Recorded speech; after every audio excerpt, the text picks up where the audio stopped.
Hey guys, I added my AirPods in last minute. Can we hear me okay? I can. Yeah? Good on Okay. my side. Awesome. Okay. Well, welcome to Blockchain Banter. I'm Jen. I'm your host. I am here with Brad, BizDev at COTI. Brad, thank you so much for joining me. It's nice to have you again. It's been a good while since you've been on with us, and a lot has happened since. So we're going to get into all of this, but it's great to have you back. Thank you. Not at all. Not at all. This is my home from home on the Carbon DeFi spaces. So. Well, it's good to have you. I'm also here with Glenn, who is BizDev at Bancor, along with Mark Richardson, project lead at Bancor. Thank you guys, as always, for joining me. You guys were on a call with me previously where we talk about decentralization and whether or not this really matters anymore. And this is kind of, it made me think of this discussion that we're having today, because decentralization, was always at the core of blockchain and crypto. And we had started to see this shift a little bit in the industry as we grew. And I'm seeing the same sort of shift with transparency. I feel like this was always one of the core characteristics, or the core, like the ethos of crypto and blockchain. And we're seeing this shift now to where we were once calling so loudly for transparency. It's kind of the opposite now, where we're seeing more and more really calling for privacy. Do you guys think one, are you seeing the same? I think if you're on crypto Twitter at all, or like aware of what's going on, you'll see a lot of posts and things from big names and a lot of these projects really gaining attention, COTI included, right? Do you think it's just the industry growing and just us maturing, or do you think that there might be something specific that's leading to this? And it's an open question. Anybody could join in. We don't need to raise hands or wait for me to call on you. I might if it's a specific question. But Brad, maybe you go first.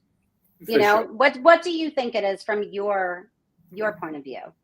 I think for me, I started to feel that narrative switch when I went to ETH Cans at the start of the year, and ETHCC was this massive push on privacy. I must have attended like 15 talks on privacy, and suddenly it took center stage. And I think the feeling behind that was I think we got to a crossroads where it was like we had these, this transparency feature that blockchain was heralded for since its inception. And that was great for people who valued openness and fairness and, verifiability, which, by the way, you don't necessarily lose with privacy. And that's good for them. But the crossroads was, if we're going to have mass adoption, and if we're going to have enterprises on a blockchain, if we're going to have institutions come onto a blockchain, then they demand privacy. And I think it was that acknowledgement that you have to forego transparency in order to open up to everyone else, that kind of left the switch to privacy over transparency. But it's been a big shift. Also, like, compliance is boring, so I think people don't get into it, but there's a growing understanding that there are frameworks in place to protect people and to protect institutions, right? So if you're a consumer, how you handle that consumer data needs to work under GDPR. It has to. And like, the way I think about this is one of the core defining features of GDPR is, you have the right to revoke data, to take back your access to data. And if you're a business or you're an institution and you're using a public network, the second that you handle confidential consumer data on a public network, you immediately violate GDPR. So it just doesn't work for enterprises. It just doesn't work for institutions. Similarly, if you're an institution and you're working within, financial markets, maybe you want to invest in securities, or in if you're on a blockchain and you wanted to have a fractional ownership of real estate, or if you wanted to buy whatever it is, a gilt or a T-bill, there is a very big value that is discretion in financial markets, particularly for institutions.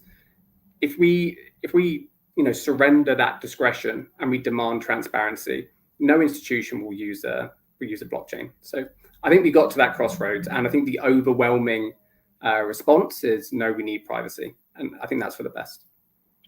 Do you guys see us? You said forgo transparency. Do you see kind of like an overlap, or do you see us forgoing transparency? Because there's still a level of transparency while bringing in this level of privacy as well, right?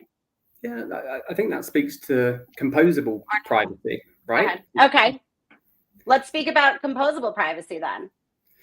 I Well, don't know much. I mean, what's the difference between privacy and composable privacy? Maybe you can. Well, I mean, the way I think about it is, I mean, if you look at absolute privacy, you often get these fenced off, like, private environments that, aren't, there's no transparency at all. It's like a black box and you don't know what happens. You're normally KYC'd on entry, but it's like a perimetered, fenced off blockchain that you can keep things private on.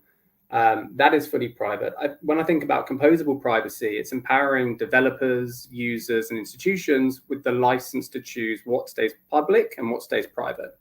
And I think that's quite a powerful thing. I mean, not everything has to be private.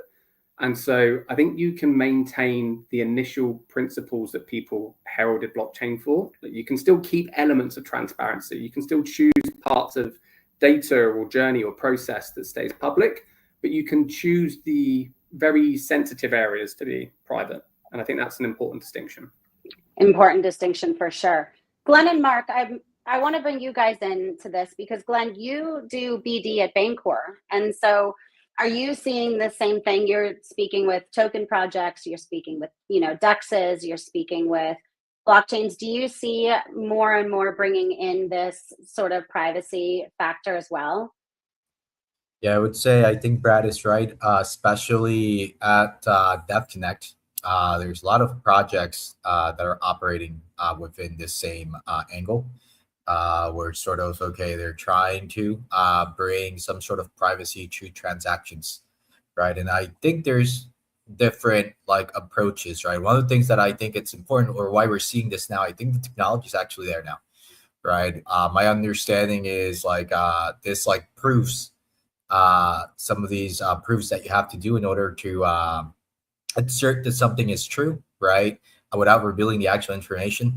This would take a lot of time before versus now, right? You can actually do these things in a matter of seconds, right? And they're always trying to improve this so that you can do a lot of more proofs, right, in less amount, right? But when it comes to okay, the privacy angle, right, I would say there's a lot of projects. I think there's a lot of angles, right? Some of these projects are sort of doing a specific blockchain that's focused on privacy, right?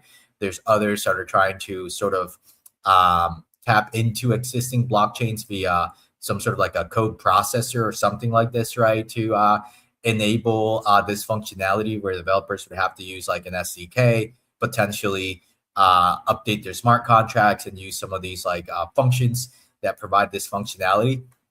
But I would say this narrative has been quite strong this year, 2025. And I do see this picking up more steam, right? Especially as Brad mentioned, right? Institutions, this is one of the things that they might care about more than, general, I guess, users of blockchain, right? I mean, obviously people do care about having some sort of privacy with the things that they do, but I think institutions have a higher bar or standard when it comes to these things just because they operate in these environments already, right? When it comes to protection laws and all these other things they have to abide by for their users essentially. It's a good point. It's almost like an obligation that they have. We were speaking with Aureus. I don't know if any of our viewers caught that call, but it was a fantastic call. It was about the institutions and RWAs and regulation and things of the sort. And they were saying, they needed this privacy solution for their institutions. And, you had briefly mentioned compliance earlier, Brad. I asked them specifically, what was it about COTI that you had chosen to, what was it that sold you? You know what I mean? Why did you choose COTI? And it was the compliance. They are extremely concerned with maintaining their compliance, and they were able to with COTI. I want to kind of revisit that in a little bit. But Mark, question for you, because think it was Glenn that just said that we see more of these coming on chain, right? Or more of these privacy solutions. You were previously, and I might be putting you on the spot here, you've spoken about privacy solutions before. You've specifically highlighted COTI, and I don't believe it's just because Carbon DeFi is on, or Bancor, has products on COTI. You had mentioned that you had read the white paper, you were impressed with this, and you're a fan of ZK syncs and things like this, but there was something about COTI that really stood out to you. One was the fact that they were just live in general, right? I don't want to put words in your mouth, but do you recall this conversation, Mark? Yes. Hello. Sorry. Yeah. So the thing. Yeah, I remember the conversation. Sorry, you were dropping out for parts of what you were saying, so I'm kind of trying to read between the lines.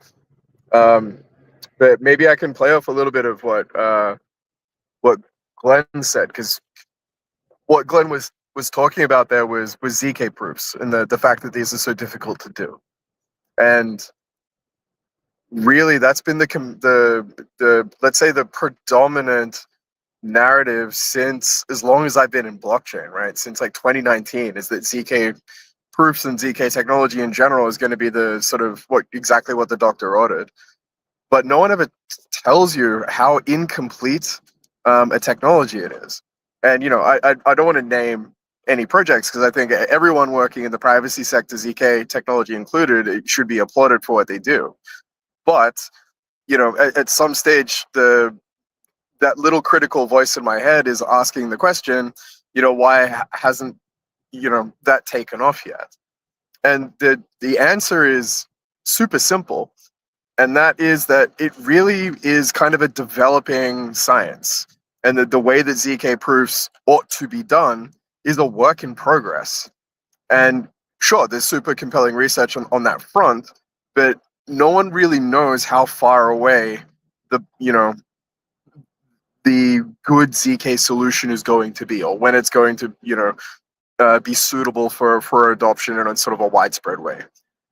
And it was when I was becoming increasingly critical of ZK that I discovered COTI, right? And that the COTI white paper came across my desk, largely because, Bancor and COTI were now talking to each other.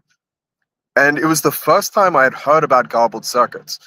And I just remember thinking, like, why is this the first time I'm hearing about this? It's such an obvious thing for, like, the whole blockchain industry to have become obsessed with, and it didn't. And I think that really speaks to this, like, the scholarship of the COTI developers and how they chose this thing, because they didn't choose a privacy technology for the sake of hype, right? Appealing to a specific, audience. It was because they needed a privacy technology that actually provably works. Now, at the time that garbled circuits was developed, which is like sort of the 1960s, 1970s, one of the things that people were critical of it back then was that, sure, it's a complete theory, but the memory footprint for those truth tables is prohibitively large. But we're in 2025 now, and there's no shortage of memory anymore, and it's just such a compelling solution. And I think that's kind of where I landed in that conversation, and I maintain it today. Is that sometimes building a better mousetrap is a bad way to do things. Sometimes, going back and finding, a solution that was kind of ahead of its time in terms of the technology of the day, and realizing that you can modernize it, is actually like not just a more pragmatic approach, but I think it also requires a cleverness and clarity of thought that I think the whole zero knowledge proof space is actually missing. Like, if it was the case that privacy was the most important thing, and having having something that works demonstrably and doesn't have this huge R&D lead time, I think everyone, in that sector would have adopted garbled circuits, which speaks maybe a little bit to the lack of pragmatism, or maybe even an insincerity on behalf of some of the people in that space that claim that privacy is their priority. Mark, Whereas you're in cutting COTI's out a little case, bit. it really does seem like it works now, and there's nothing to wait for. And I think that that's a beautiful thing. Brad, I don't know if you want to add anything to it. He was cutting out for a minute, but I think everybody was able to hear what he was saying, especially at the end. I think it's a really solid point, what he was making. Now, how long has COTI had garbled circuits live? Because you're muted. Since April of 2024. So 25, sorry. So we've been live with privacy for nearly a year. Nearly a year. Nearly a year. So yeah. maybe this is why we hadn't heard much about it before, because now it's really becoming a narrative. But I think what Mark is saying also has, some truth to it as well. Right. You see these solutions that, go ahead. I didn't mean to interrupt. No, definitely. I totally agree with you. What Mark says has a lot of weight, and I won't make assumptions about what Mark is saying. So he might have a different view, but to follow on, like it's there's a lot of there's a big sunk cost in ZK technology. First of all, it's an incredible technology, and it has a big part to play in privacy. The way I think about it is, as a scaling solution, it's amazing, but also as a for me, if I think about like more primitive privacy use cases like send and receive, then it does do great things. And we spent a lot of time on it, but it gets to a point where I think you start to have the square peg in a round hole situation, where we've got this privacy tool and we're trying to brute force it to make it better and to fit different use cases. And, objectively it doesn't. And, what we've done at COTI is go back a long time to the 1990s, I believe, where garbled circuits was like cryptographically verified. And it just so happened that Soda Labs were working on that solution for the last couple of years. And we've now been able to modernize it and integrate it within a blockchain. And so, I totally agree with Mark. We've taken a step back. We've looked at the class of technologies in decentralized confidential computing, and then we've modernized that and adapted it to a blockchain. Now we have something that stands up to real-time needs, scalable privacy, negligible cost, and is use case agnostic. So we can start to look at complex DeFi operations. We can start to look at real-world assets issued on a blockchain, and we can look at privacy-preserving machine learning, and we can look at voting, and the list is endless. But it broadens the scope of what we're able to institute as an industry, particularly within privacy. What sort of use cases do you think are going to be the most interesting? I'm sure you get asked this all the time, but I see a comment here about, the privacy of medical records. Is there anything that you from the get-go? I mean, I would love to see privacy records and things like that. I know we talk about institutions, but even as a retail investor, I think Glenn, you had said, for retail, like whatever, but even as a retail user, I don't necessarily want everybody, if they know my wallet, so many people have their NFT as their PFP, right? Or an NFT as their PFP. And yeah, it might be a fresh wallet, but you might send some ETH or some COTI or something from somewhere else. If they want to, we can probably find someone's wallet. I don't think I necessarily want everyone knowing all of this. I think from the get-go, I appreciated the transparency, but did I necessarily want that level? That's just like a personal thing. But is there any specific use case, any, of the three of you that you would really like to see, maybe outside of DeFi? I'll start No? by saying that I think most users, I would say, we all have a public wallet, which is linked to some sort of an ENS type of record system, right? And Yeah. then we also have private wallets, right, which we tend not to share for specific reasons, obviously, right? So that is like the current, I would say, standard when it comes to like how you should do these things. But obviously, right, you are still, someone can still figure out these wallets, right? Especially because a lot of these are funded from an exchange, right? And then these exchanges, they do have KYC, and then they know where you're sending and receiving from, right? So that is always available, right?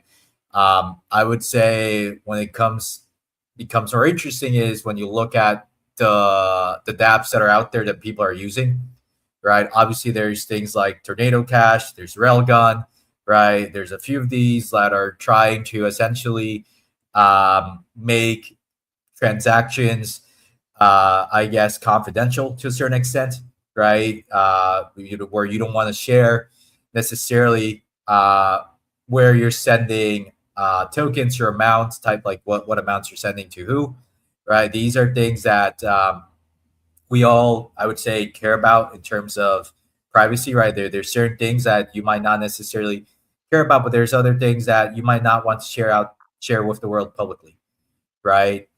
When it comes to DeFi, I think this is where it does get more trickier into how you can interact with DeFi protocols, right, while still maintaining some sort of privacy or confidentiality, right? Just because a lot of like DeFi protocols, the smart contracts cannot understand how to interact with like information that might be encrypted or garbled somehow, right? So this is where you do need to have the developers do the work here and rewrite a lot of the functionality in order to support this type of data, right? And there's obviously like solutions that are in the market now. Obviously, COTI is one of them, right? Where you can utilize some of the functionality that the blockchain provides, right? But this wasn't available, like Brad said, like COTI V2 went live last year, right? It's almost a year old, right? So these things do take time to adapt into existing protocols, right? So I would hopefully think that by next year, we should have more dApps that are sort of available for the public to use and consume, right? And then from there on, I think it's just like a cascade, right? Like this is something that developers do by default. I still can't believe it's been less than a year.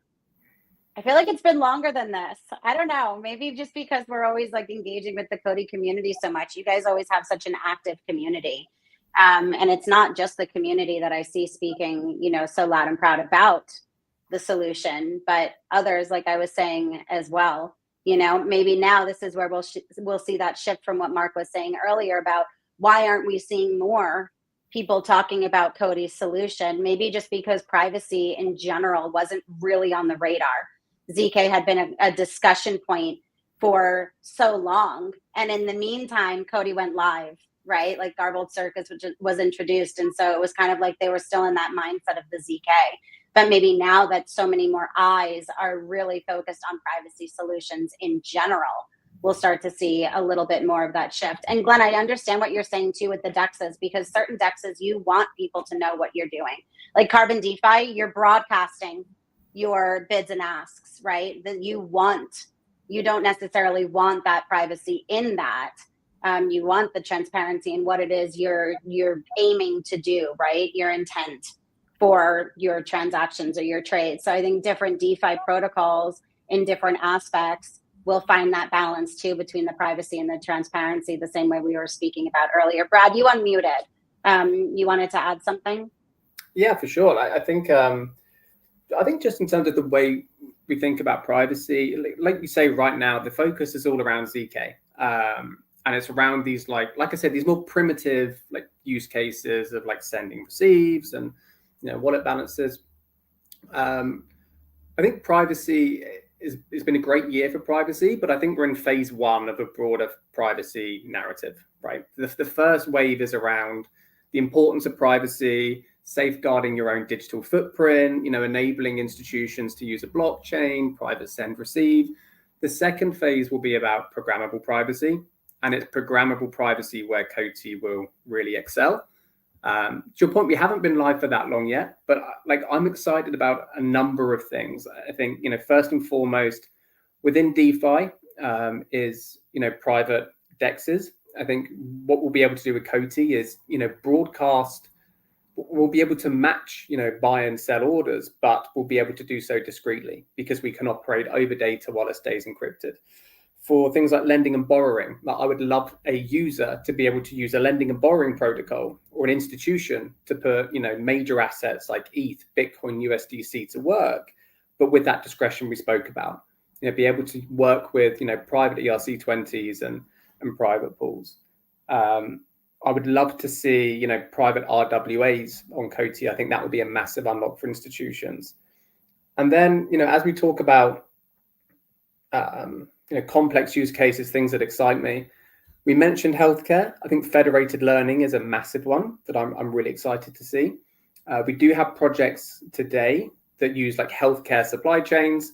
So they use government assets and they send the data from government assets encrypted to COTI. We then evaluate that data, and we're able to say which children can receive which vials of vaccine, at the vial level, which vaccines can be administered to children. Those types of use cases really excite me. But I think across the most exciting things for me are, yes, private DeFi. I'd love to see private RWAs. And I think we will. And then we have the healthcare sector as well. And I think there's a lot to be done there. When you mentioned the matching, the buying and selling, Mark, is that something like the ARB fast lane possibly? Because I know the ARB fast lane, serves as a de facto taker in Carbon DeFi. So this might be something. Go ahead. Yeah. Yes and no. So yeah, I mean, with the ARB fast lane on COTI, we actually do have, we do use garbled circuits for aspects of what it does. And this is partially to avoid, malicious front running and other things. And so it's really nice to have some of the features of the COTI blockchain that can, protect us against the kinds of, I don't want to say exploits, but let's say adversarial conditions that we often run into in blockchain contexts.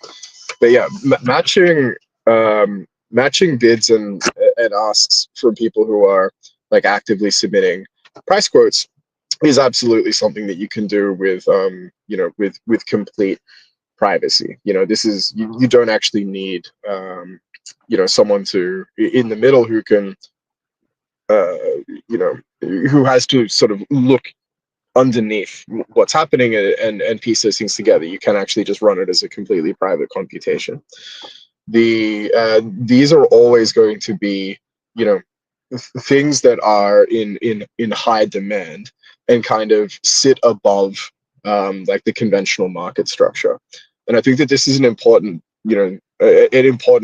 thing to point out, because you can never it's not that one replaces the other, or that one is better than or should just should completely shoulder out the alternative, because they're not alternatives. They have specific use cases and they both serve different purposes.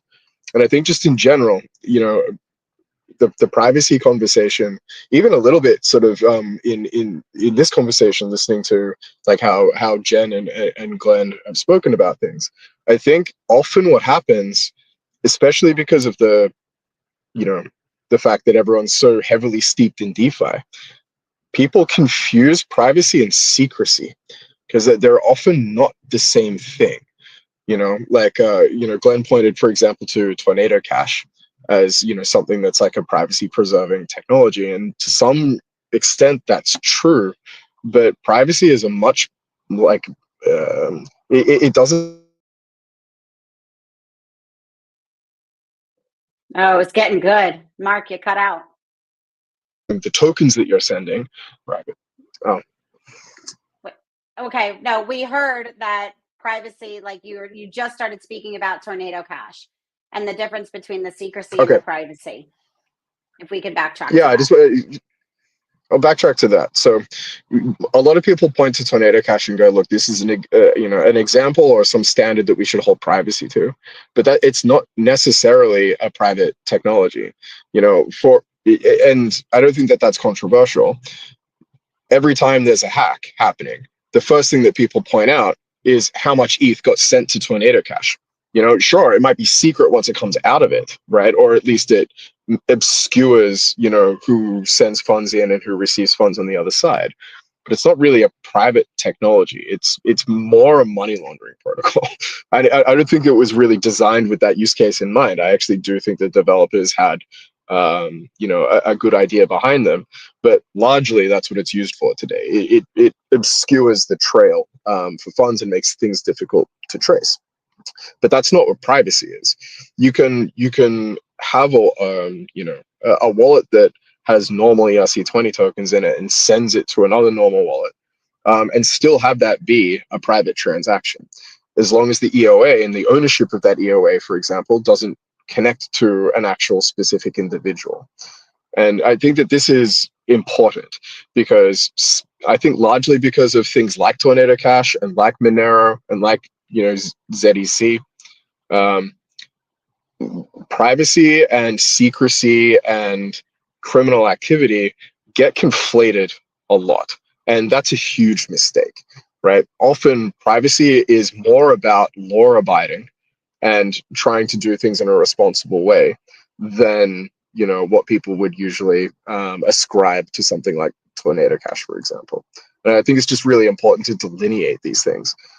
Privacy is mostly about protection of the individual, and much less about clandestine activity. They're not the same thing.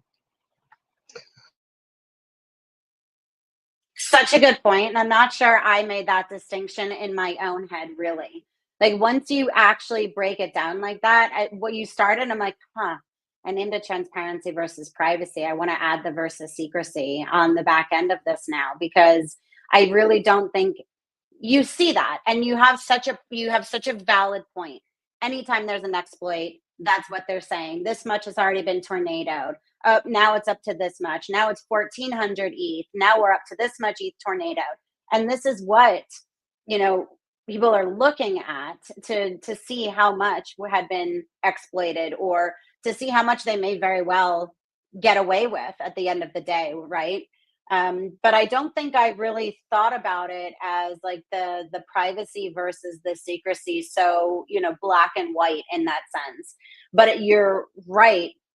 Privacy is very much more protecting the individual and being able to, I think Aureus had put it when I asked them, and they were talking about the compliance factor, how they needed to be able to, the institutions needed to be able to protect themselves, that they didn't want everything to be completely transparent.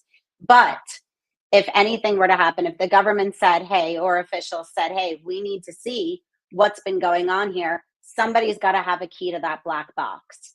And otherwise, that's it. Like, they're not opening it. The key is there and it's locked away and it's whatever it is. Everything in the black box stays within that black box, unless it needs to be unlocked and presented to an actual official. But that's a really, really good point, Mark. Thank you for touching on that, because it's something that I hadn't thought about, and I hope others do also. Brad, you unmuted. Go ahead. Yeah, no, I think I'll just add on. I mean, within the way that COTI have set ourselves up, I think, like Mark says, that when it comes to privacy, you don't necessarily need to keep everything secret and anonymous, right? Like the flow of transactions from our perspective is generally required. Like for AML, definitely for regulatory oversight, having wallet-to-wallet viewership is important. The details of transactions, the amount of tokens, the type of token, like that does not need to be revealed. And I think that's the difference between privacy and secrecy. And then to your point around Aureus, one of the major distinguishing factors between privacy and secrecy is, secrecy is not letting anyone ever see anything ever. And that's not what we're trying to achieve. So for COTI, we use a data privacy framework. What that essentially allows you to do is, at the smart contract level, just choose, which pieces of data you want to permission to a regulator or to a third party or to a DApp. If you have a decentralized identity, it doesn't need to be fully secret. You can permission a DApp to see a segment of that data. Or if you're if you're working with RWAs and you have regulators, then you can allow regulators to see transaction details. And I think that's the important distinction that Mark's making. Is it's not about secrecy, it's about privacy, and then having that selective optionality to give people, regulators, or DApps the license to see what they need. And that's very different. Yeah. I want to touch on the COTI Earn program that you guys have going on. But first, I want to ask, Mark and Glenn, as, contributors at Bancor and having Carbon DeFi, your answer is going to be from the opposite side of Brad, but really it's a question for all of you guys. What are projects looking for? What should they be really looking for when they are looking for a privacy solution? I know we touched on a few different things, compliance being one of them. But if they're maybe just starting out or they're unsure of it, and this is something that had come from Aureus as well, right? Like there were privacy solutions, but they weren't really compliant. Is it as simple as just simply asking how to, go ahead, Mark. Yeah, I think it's important. I hope Brad will agree with me. I'm not sure, but I hope he will. Compliance isn't a technological problem, right? Compliance is a process, right? Right. And no one can invent a technology that is going to just like fix compliance. It's a discussion that happens with regulators and has to constantly be updated when there's policy changes and everything else. So compliance is really something that you do with a blockchain. Now there are things that just by its nature will never be compliant, and so obviously you want to have things that make compliance easier, right, or facilitate the way that you interact with your regulator and lawmakers and so on. And unfortunately with blockchains, you're not really spoiled for choice. I think COTI is one of, if not the most compelling solution for these things, just because of the flexibility of it. But I think that, and this is coming back to, my role inside of Bancor, one of the things that I pay attention to is certainty. And at its heart, one of the things that I'm constantly wondering about is that ZK proofs by their nature are statistical, right? You never, like with any ZK proof, you never actually get to 100% certainty. You can't. It's a mathematical impossibility. All you can do is basically run the algorithm n number of times until you've gotten up to a certain threshold that you would consider certain enough that it's unlikely that someone's tried to fake this proof. Now you can do that up to like 99% certainty or 99.9 or as many nines as you want, but that requires more and more compute. The difference with something like a garbled circuit is that you only have to run the algorithm once, and it gives you 100% certainty every time. It's a completely finished, Turing complete, like at the very heart of computer science, sort of finished technology. And that I think matters when I'm doing protocol design and things. One of the things that I pay attention to, and I wish more people would pay attention to, is things like fixed point arithmetic and precision and accuracy of the calculations that we have to perform. Because when you make an approximation that's bad, it can be the difference between your protocol surviving forever or your protocol getting drained for hundreds of millions of dollars. And I think if you are expecting to arrive on a blockchain because you're servicing the demographics to whom privacy matters a lot, and as Brad said, these are the institutional clients, and it's not that they necessarily demand privacy, but it's that the people who are governing them demand that they are private. And so this is, it might not be hundreds of millions of dollars, it might be hundreds of billions or more than that. And so if that margin of error in the computation that you're running, this isn't just, I'm not saying that when the ZK fails necessarily, but that means that, oh, whoops, someone's going to read my transaction. It's much worse than that. It means that someone might actually be faking the transaction itself and, trying to manipulate a wallet balance or something else. And whatever that margin of uncertainty is something you're going to have to live with forever. And this is, I think, one of, like, from the protocol design perspective, it's the thing that I like about garbled circuits the most, is that at the end of the day, it is a normal computation. It's just run in a way that that the people who have run the computation don't necessarily know what they're computing. But the answer is 100%, at least within the arithmetic error or whatever it is that you're doing on the protocol design level, but that would affect it whether it's private or not. And I think that that's something you should pay attention to. Is the privacy solution that you're using even computationally sound? And there really aren't any other options at the moment. It's garbled circuits or nothing. I'm for sure clipping that, just for the record. It was too good. I'm going to also, Mark, you do speak about fixed point arithmetic quite often, and I think it's necessary, like the actual precision. It's interesting though, because I'd never heard you speak about it in terms of COTI and garbled circuits. I know that you are a big fan of it, and I know that you are extremely serious about the precision and accuracy. But I didn't realize that the two had overlapped. Go ahead. Yeah, I mean, for the sake of clarification, these aren't the same thing. Like I'm drawing a parallel between these things. But what I mean is that at the end of the day, what matters to me the most is whether or not you can trust. Whether or not you can trust the calculation. And in most of the, in some of the privacy preserving technologies out there, you lose a lot of that certainty. And for me, that's unacceptable. And yeah, I don't hear this criticized often enough. Yeah. Thank you, Mark. Brad, I don't know if you want to add anything to that before we get into the Earn program, but if you do, I want to. What can you add on top of that? He sometimes has these amazing mic drop moments where I'm like, oh, good. I agree. Good. No, it's a really good way to think about it. It's a really good point. With ZK, you're proving something, and it's can I gather enough evidence? And there's a margin for error. And with garbled circuits, it's a calculation that nobody else can do or read. Yeah.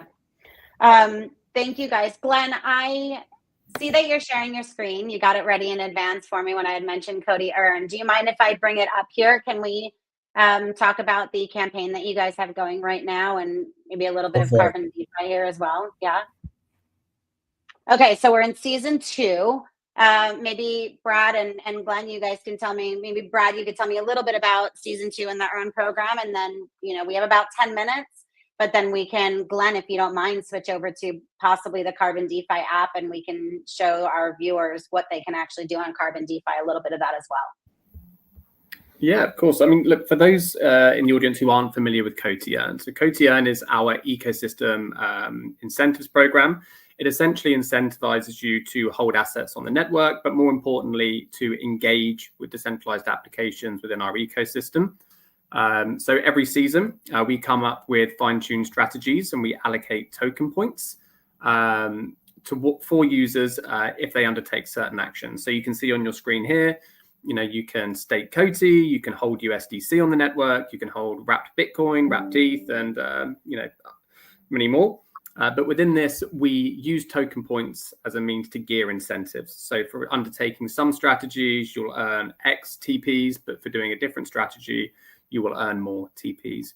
And so what you'll see within this is that at the heart of our ecosystem incentives program, if you're interacting and you're using Carbon DeFi on COTI, you'll be incentivized in an outsized way for holding assets on the network, for using them in Carbon DeFi, and for undertaking some strategies that I think Glenn will probably show a couple of. Yeah, let me share the Carbon DeFi tab here. So I'm going to share this tab. This is on coti.carbondefi.xyz. And as Brad was saying, there's a few different tokens that are being incentivized. Essentially, these tokens, if you create trading strategies, then you will get these TPs, right? These token points, I believe that's what it stands for.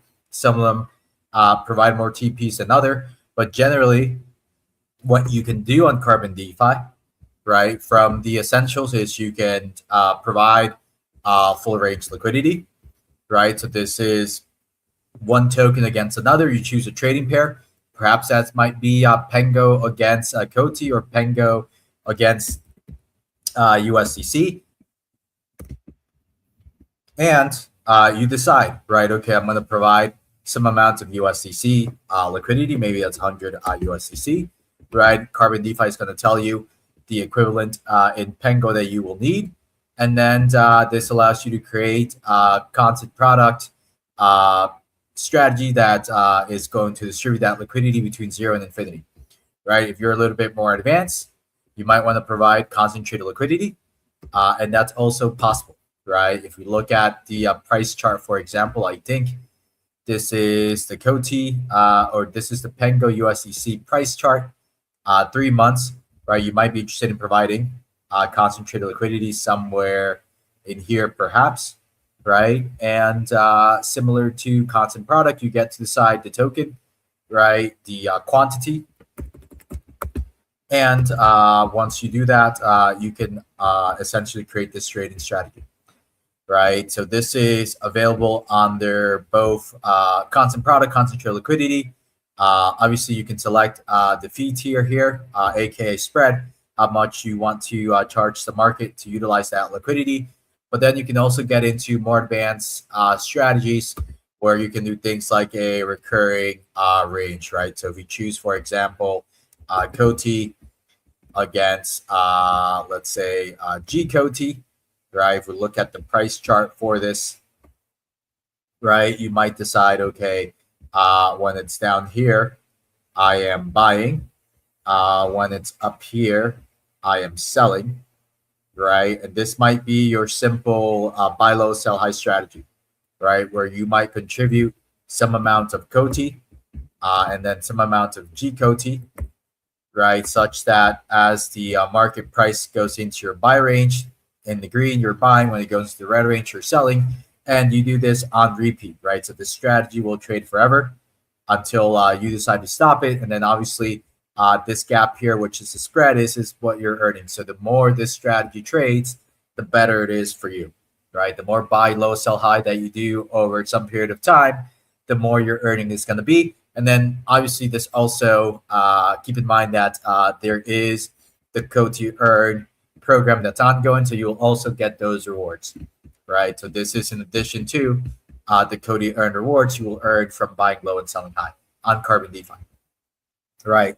These are basic, I would say, the three strategies you might want to do. There's obviously what we call one-off strategies where you can create a limit order to buy or sell, a range order to buy or sell, or you can also swap on spot, meaning if you would just want to take whatever is available on Carbon DeFi, meaning whatever strategies have been created, you want to trade against those as a taker, you can also do that, right? We obviously tell people trading as a maker is a little bit better because you do get more certainty in terms of you get to decide the exact price where you're buying and selling. And the protocol will respect essentially your trading preferences, right? When the market gets to that price point, at that point in time, hopefully your order will get partially or fully filled, right? This is the beauty of trading as a maker on Carbon DeFi. And I Glenn, think, yeah. Oops. The first two you showed were 2 tokens, right? But because any of the users, like they can create a position or a strategy using one of these single tokens, right? Can you just show us the limit order, for example, if they wanted to, I don't know, buy the COTI dip, right? And they're using USDC. This would actually count towards TPs because it's an actual strategy. It doesn't necessarily consist of both of those tokens, right? But this is a way that they can do this as well. Right, they can certainly participate in COTI Earn by creating a limit order that's Yeah. funded with one of the tokens or one of the tokens that's being rewarded. Right, there's 5 different tokens that have these rewards. Obviously, if you create the strategy and you fund that strategy with one of those tokens, then you will earn those TPs. Right. Right. Once You can do it's this on filled, you both might sides, not right? be earning. Either buying or selling. So whichever one you want to do, you can do that, right? Just for buying or selling these tokens on Carbon DeFi. And an easy way too, Glenn, did we show them the little gift box icon up at the top?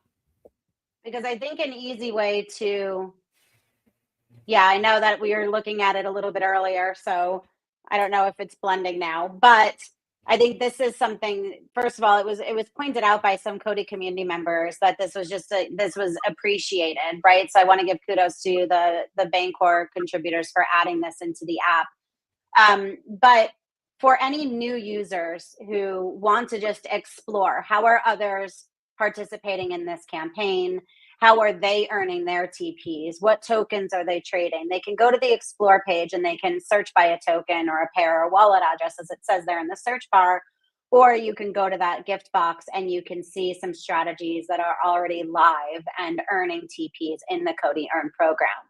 Glenn, if they wanted to, right now we have it by pairs, but if they wanted to see this as strategies to see how other users are actually trading these, that's what I was wondering about. So they can have that visual there as well to get a better idea of how they might have placed, one or both of these tokens in this trading pair, right? Yeah, I believe this just filters for the strategies that have the qualifying tokens in them. And this way, it's just easier for the end user here to view the actual strategies that others have created. But yeah, all of this, it's live. It's viewable in Carbon DeFi, and then you can always check out the different strategies like COTI Pengo, right? This is a strategy that has COTI in it, right? So therefore, it is earning TPs. So if you were to create a trading strategy under this trading pair, right, with some COTI, then you will be earning those CPs as well, right? And this is an example here. Obviously, we can look at others that are similar, but the idea here is to essentially create these on-chain trading strategies using the tokens that are getting rewarded, and then you will earn those TPs. Awesome. If anybody has any questions about either, about COTI, Brad, where can any token projects, any projects in general reach out to you, or should they be reaching out to you specifically if they are looking to get more information on garbled circuits or just COTI in general? Of course, you can reach out to me on Twitter. I think I'm included in the announcement of this space, but if not, it's COTI_ship. Feel very welcome to message me there. And then for users who want to get involved with COTI Earn, I don't think I mentioned, but if you're not currently holding assets on COTI, just go to Hyperlane, bridge those assets across USDC, Bitcoin, ETH, or you can use COTI and G-COTI once you're on the network, and then start depositing them in strategies with Carbon DeFi, and you will be part of COTI Earn. Awesome. Thank you. And Glenn and Mark, for you guys, what's the best way to reach out to you for direct questions? Would it be the Telegram group, or do you prefer X, or how would you like for people to reach out? Glenn, I'll leave it with you. I'll go first. Twitter, I'm on there, Primal Glenn. Telegram is the same. And then email should be glenn@bancor.network if that's your preferred method. But yeah, those 3 mediums are the easier ones to reach out to in case you want to contact me. And then, I think just going to mention, we do have a YouTube channel. It's called, just search for Bancor. Zeno, who's one of our contributors, he actually did a video on bridging over to COTI, if I'm remembering correctly, plus creating trading strategies. So check those out. I will share that in the link as well. And if anybody has any general questions about Carbon DeFi also, you can go to the Telegram. It's Carbon DeFi XYZ. Mark, anything you would like to add, sir? I know it's the top of the hour, and I think you had a hard stop, so I think he's good. Silence is golden. Okay. Well, thank you guys so much for joining me. Brad, Mark, Glenn, it's always a pleasure to have you guys. Thank you. Thank you for showing, Glenn, sharing your screen and showing the viewers now and anybody who may see the recording, you know, the campaign that we have live or that COTI has live on Carbon DeFi. And to all of the viewers, thank you guys so much for joining us. We will see you on the next Blockchain Banter. Thank you. Thank you, guys.